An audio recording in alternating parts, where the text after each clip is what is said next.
और मैं बात करता हूँ प्रेस कॉन्फ्रेंस है, बात करूँगा। जी सर।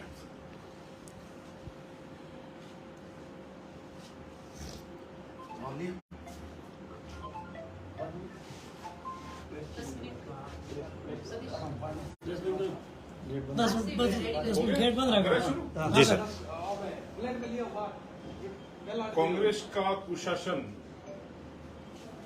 आप सब जानते होंगे। उनका जो शासन है, शासन चलाने का जो तरीका है, वो पहले से ही सही नहीं था।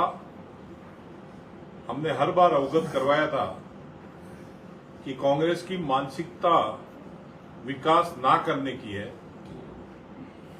लोगों को परेशान करना, किसान गरीब को गुमराह करना।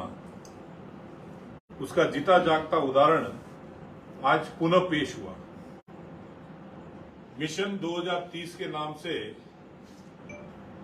माननीय गहलोत साहब जो लोगों को गुमराह कर रहे हैं, जो मीटिंगों के नाम पे जनप्रतिनिधि का टाइम जाया कर रहे हैं।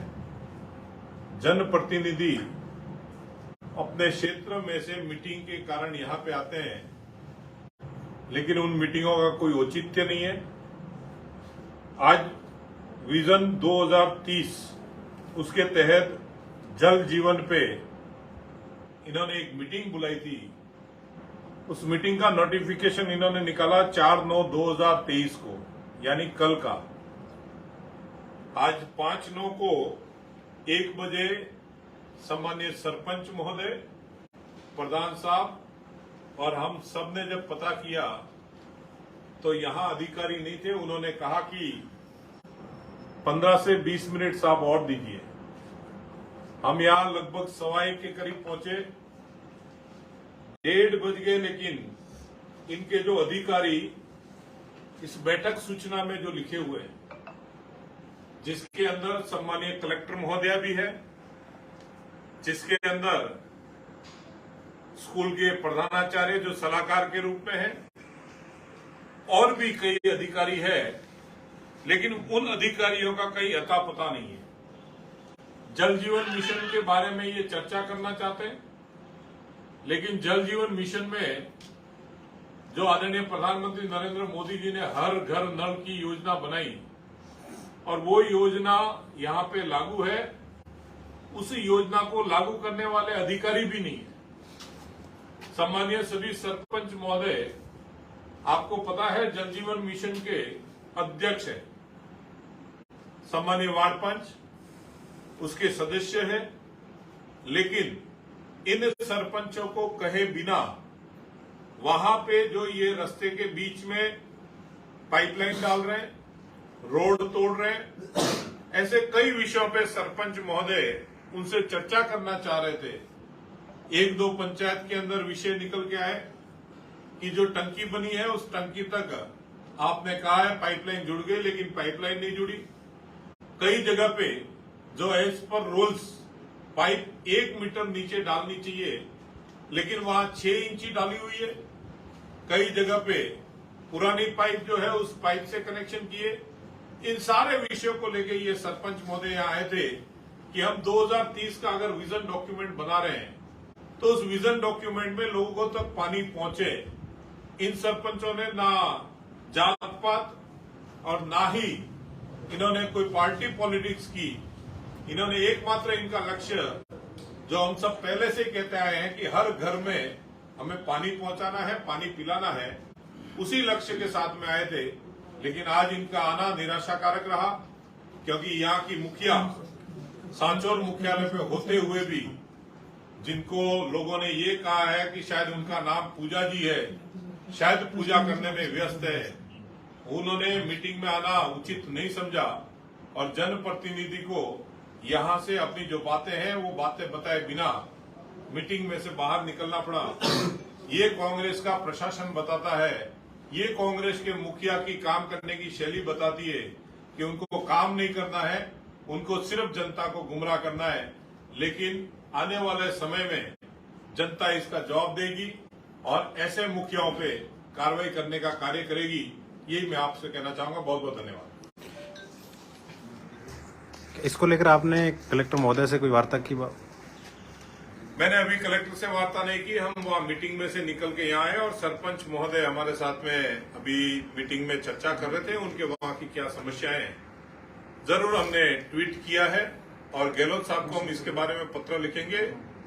एक और मैंने गहलोत साहब को अवगत करवाया है कि ये यहाँ पे जो लापरवाही बरत रहे हैं अधिकारी, उसके ऊपर कोई ना कोई ठोस कार्रवाई होनी चाहिए। आज जैसे रावणा राजपूत समाज धरना देके आज ज्ञापन दे रहा है, जिसमें उन्होंने गाड़ी का नंबर भी बताया, लेकिन उस गाड़ी पे आज तक कोई कार्रवाई नहीं की। यहाँ पे एसपी बैठे हैं। कल के आपके ही एक न्यूज़पेपर के अंदर आया था कि दारू के ठेके जो सरेआम चल रहे हैं, आज काले कांच की गाड़ियां चल रही है। ये सारा का सारा दिखा रहा है कि ये एक ढोंग मात्र इन्होंने किया है और उस ढोंग के कारण हमारे सांचौर को जो नुकसान हो रहा है उसकी आप परिकल्पना नहीं कर सकते हैं। आज रानीवाड़ा के अंदर धरना देके लोग कह रहे हैं कि हम सांचौर में शामिल नहीं होना चाहते हैं। आज बागोड़ा के अंदर धरना देके लोग कह रहे हैं हम सांचौर में शामिल नहीं होना चाहते हैं। आप सोचिए कि सांचौर की साख के ऊपर जो एक बद्दा दाग लगा है, जिला बना उस दिन जो एक बेटे को सरेआम गोली मार दी और जिसके अंदर कुछ दिन तो हलचल रही, लेकिन बाद में आपने देखा होगा कि वो भी एकदम से शांत बैठे हैं। एक बच्ची को रानीवाड़ा में से 15 अगस्त को उठा लिया जाता है और उस बच्ची को अपहरण करके दूर फेंक दिया जाता है। एक बच्ची हड़ेतर के अंदर स्कूल से जा रही है, उस मासूम बच्ची को गाड़ी से रोक दिया जाता है, लेकिन उस गाड़ी को आज तक पकड़ते नहीं है। ऐसी कई घटनाएं यहाँ पे जो हो रही है, इसमें शायद ये जो प्रशासन बिठाया है ये मूक दर्शक बन के बैठे हैं। ये नहीं चाहते कि ऐसी कोई कार्रवाई हो। कल के पेपर में था कि पिछले दरवाजे से दारू की दुकानें चल रही है, लेकिन यहाँ पे प्रशासन उस पर भी कोई एक्शन। ये ऐसे सारे उदाहरण हैं। मुझे समझ में नहीं आ रहा है कि प्रशासन ऐसा क्यों कर रहा है। प्रशासन को शायद अशोक गहलोत ने छूट दे रखी होगी कि नहीं, जो हो रहा है उसको होने दीजिए और आप उनको शेयर दीजिए और इसमें अशोक गहलोत का कहीं ना कहीं हित होगा, ऐसा मुझे महसूस हो रहा है। मैं तो यही कहना चाहूंगा। एक सर, कुछ लोगों का ये कहना है कि जो हाईवे है NH 68 वो कम समय में वापस टूट गई है, तो उसका वापस काम शुरू कब तक हो जाएगा? हाईवे, आपने बहुत अच्छी बात कही है। हाईवे कम समय में टूटा क्योंकि अति वर्षा के कारण हर जगह पे रोड टूटे हैं, लेकिन ये जो वर्षा की जो सीजन होती है उस सीजन के बाद में जो उसको रिपेयर करने का कार्य शुरू होता है वो जल्दी कार्य शुरू हो जाएगा। इसके बारे में बीच में आपको पता होगा नितिन गडकरी साहब से भी हमने चर्चा की थी, यहाँ के पीडी से भी हमने चर्चा की और उन्होंने भी कहा है कि ये जो बारिश का उनकी जो डेट होती है उस डेट के बाद में इस हाईवे को रिपेयर करने का काम शुरू कर देंगे और अभी उसको मोटेबल किया है और आगे भी जब भी इसको जरूरत पड़ेगी इसको एकदम अप टू डेट रखने का, क्योंकि ये अभी NH के पास में, इसके पहले ये हाईवे जो था वो स्टेट की PWD की NH की जो विंग है वो संभालती थी, लेकिन अब इसको NHI संभाल रही है, तो इसके लिए इस हाईवे में कोई दिक्कत नहीं आएगी। आपने देखा होगा हाईवे भी बना, उसके बीच में लाइटें भी लगी, आज लाइटें भी चालू है और आगे भी हाईवे को दुरुस्त रखने का कार्य जो है वो NHI करेंगे और उसके लिए हम जवाबदार है, हम जिम्मेदार है, हम करवा के देंगे। एक किसानों से जुड़ा हुआ मसला है। अभी जैसे सरकार ने कहा है कि हम लोग लाइट बिल में जो 200 यूनिट का फ्री कर रहे हैं, लेकिन लाइट आ ही नहीं रही, किसान परेशान हो रहे हैं, अभी बारिश भी नहीं है। आपको पता होगा आदरणीय प्रधानमंत्री नरेंद्र मोदी जी ने प्रधानमंत्री फसल बीमा योजना के तहत किसानों को लाभ पहुंचाने का कार्य किया। इससे पहले आदरणीय वसुंधरा राजे जी ने किसानों के लिए बिजली की यूनिट जो है उसमें पैसे जो थे वो पैसे माफ करने का कार्य भी किया था। ये सरकार आई और इस सरकार ने तब वादा किया था, मैं आपको ये भी ज्ञात करवाना चाहूंगा, तब उन्होंने वादा किया था कि हम बिजली पे 1 रुपया नहीं बढ़ाएंगे, लेकिन बिजली के दाम बहुत सारे सेस के रूप में बढ़ा दिए और इन्होंने कहा कि हम 6 घंटे बिजली देंगे। हम आपसे यही निवेदन करेंगे, हमारे किसान भाई जो है वो 8 घंटे मांगते हैं, लेकिन हम कहते हैं कि आपने 6 घंटे कहा तो आप 6 घंटे बिजली दीजिए। इन्होंने कहा कि हम मुफ्त बिजली देंगे। हमने इनसे एक ही निवेदन है, मुफ्त तो छोड़िए, 6 घंटे के अंदर ये 40 कट जो दे रहे हैं उसमें किसान आज बर्बाद हो रहा है। किसान की जो आज मेहनत जो है वो मिट्टी में मिल रही है, उस किसान को कोई फायदा नहीं हो रहा है।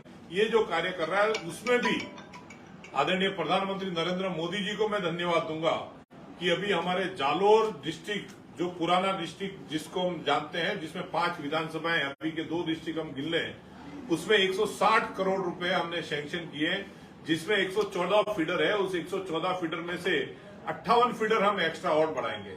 33 केवी के जीएसएस डालेंगे। 600 से 700 नए ट्रांसफार्मर के लिए हमने उसमें परमिशन दी है।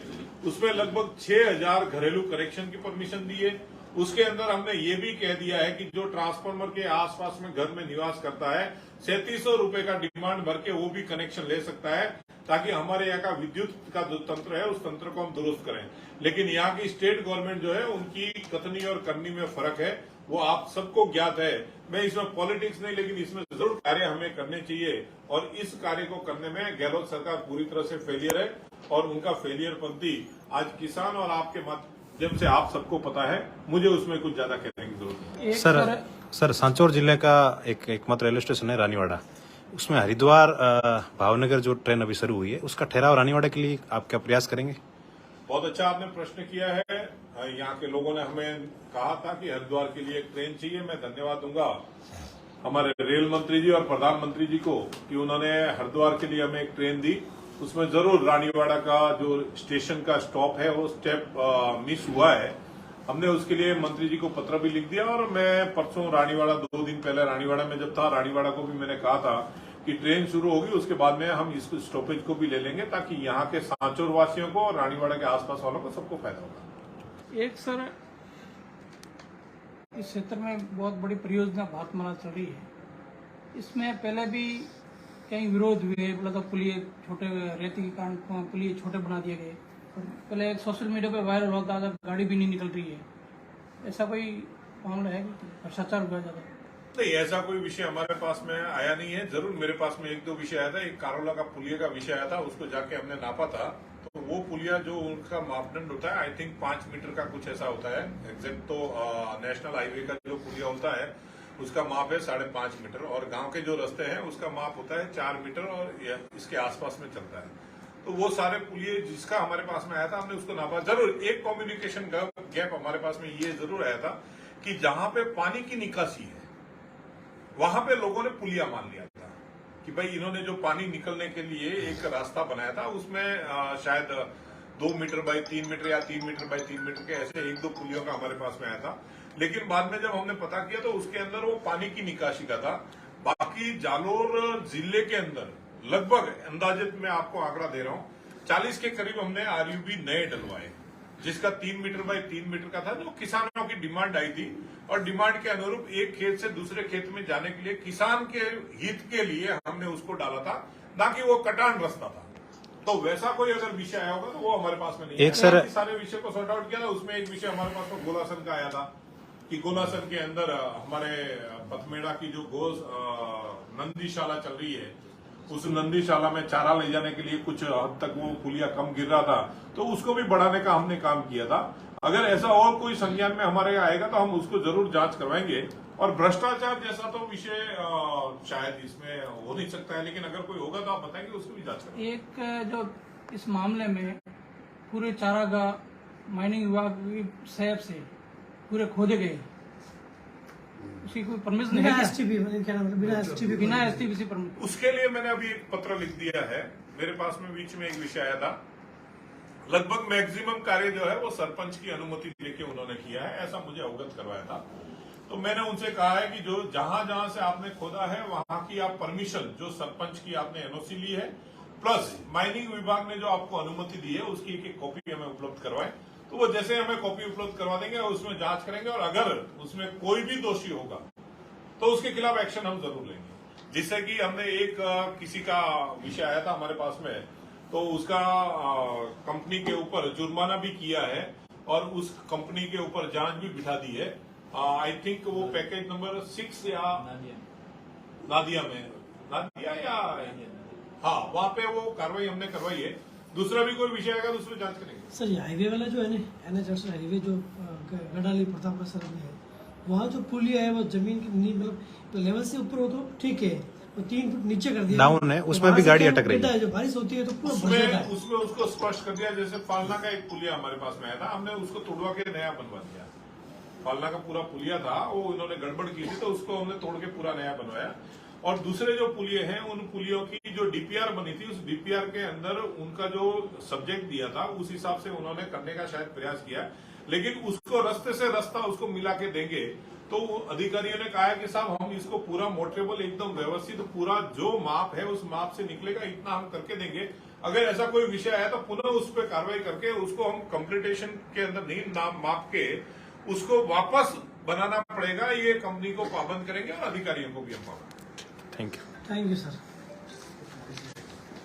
ठीक है साहब, थैंक यू। प्रश्न हकीकत में लाओ, મને ખુશી पे आए कोई बोलते लाओ ने